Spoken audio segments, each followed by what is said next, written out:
এর মাধ্যমে ফ্রান্সে কিসের উদ্যম ঘটেছিল? হ্যাঁ আসো, ফরাসি বিপ্লব শিশু বলে কাকে?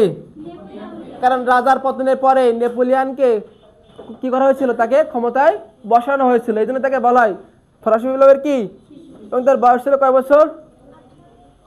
কয় বছর? 9 বছর না? কয় বছর? 9 বছর। এই জন্য তাকে বলা হয় ফরাসি বিপ্লবের কি শিশু। নেপোলিয়ানকে নির্বাসনে পাঠিয়েছিল কে? কে পাঠিয়েছিল জানো? Wellington Duke. কে পাঠিয়েছিল? ওয়েলিংটন ডিউকের সঙ্গে নেপোলিয়নের যুদ্ধ হয়েছিল। এই যুদ্ধে নেপোলিয়ন পরাজয়বরণ করেছিল। করার পরে ওয়েলিংটন ডিউক তাকে পাঠিয়েছিল সেন্ট হেলেনা দ্বীপে। কোথায় পাঠিয়েছিল? সেন্ট হেলেনা দ্বীপে। এবং সেখানে তিনি 6 বছর পরে মারা যান, মানে মেরে ফেলা হয়েছিল।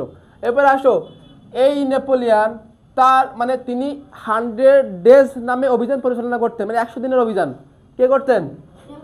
নেপোলিয়ান। তার একটা বিখ্যাত উক্তি, নাম কি? উক্তিটা কি বলো? I am the revolution.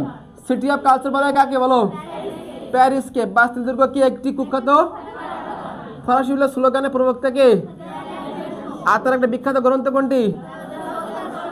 সামাজিক চুক্তি। কথা বলছেন? দ্য মোস্ট ইম্পর্টেন্ট একটা গ্রন্থ। ক্লিয়ার ভাই? তবে কি বুঝছেন? সবাই কি লিখছেন? কার কোনো কোশ্চেন আছে নাকি? না, ঠিক আছে।